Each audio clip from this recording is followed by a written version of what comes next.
नमस्कार मित्रमैत्रिणींनो, स्वामी समर्थ। नवरात्रीत या 9 वस्तूंची करा खरेदी। घरात कधीच कशाचीही कमी पडणार नाही। हिंदू धर्मातील हा पवित्र सण मोठ्या उत्साहात साजरा केला जातो। देवीच्या कृपेने सर्व इच्छा पूर्ण होतात। हिंदू धर्मामध्ये देवी लक्ष्मी धन समृद्धी आणि कल्याणाची देवी मानले जाते। चला तर मग व्हिडिओला सुरुवात करूया। नंबर 1, शृंगार। नवरात्रीमध्ये शृंगाराला विशेष महत्त्व आहे। देवीला शृंगार प्रिय असल्याने नवरात्रीत शृंगार खरेदी करणं शुभ मानलं जातं। यामुळे घरात समृद्धी आणि सौभाग्य प्राप्त होते। नंबर 2, देवीची मूर्ती। या पवित्र सणादरम्यान घरात देवतेची मूर्ती आणणे अत्यंत शुभ मानले जाते। देवीची मूर्ती घरी आणल्याने शुभ असते। यामुळे मानसिक शांती आणि सकारात्मक ऊर्जा मिळते। नंबर 3, झाडे लावा। नवरात्री सणादरम्यान तुळशी, शमी, केळी ही झाडे लावणे अत्यंत शुभ असते। यामुळे घरातील नकारात्मक ऊर्जा दूर होते।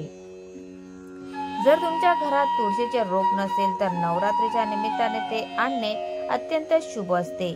नवरात्रीत तुळशीच्या झाडाची पूजा केल्याने देवी प्रसन्न होते आणि घरात सुख समृद्धी येते। नंबर 4, मुळा किंवा ऊस। नवरात्रीच्या काळात घरात मुळा किंवा ऊस आणणे खूप शुभ मानले जाते। असे म्हटले जाते की यामुळे आपले पूर्वज प्रसन्न होतात आणि कुटुंबावर त्यांची कृपा राहते। नंबर 5, कामधेनूची मूर्ती।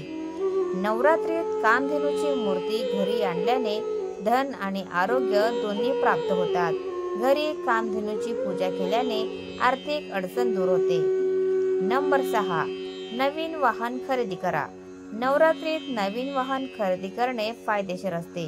विशेषतः शनिवारी वाहन खरेदी केल्याने फायदेशीर असते। नंबर 7, चांदीचं नाणं। धार्मिक दृष्ट्या नवरात्रीच्या दिवसात चांदीचे नाणे घरी आणणे अत्यंत शुभ मानले जाते। हे देवी लक्ष्मीचे रूप मानले जाते।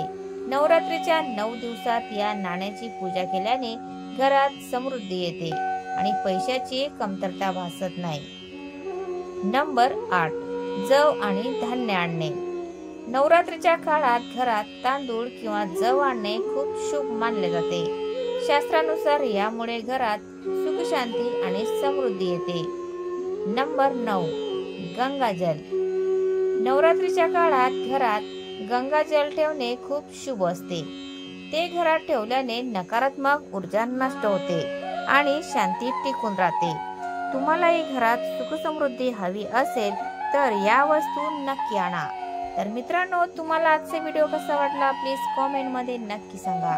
आणि व्हिडिओ जर आवडला असेल तर व्हिडिओला लाईक करा, शेअर करा आणि चॅनलला सबस्क्राईब करायला विसरू नका। धन्यवाद। Thanks for watching.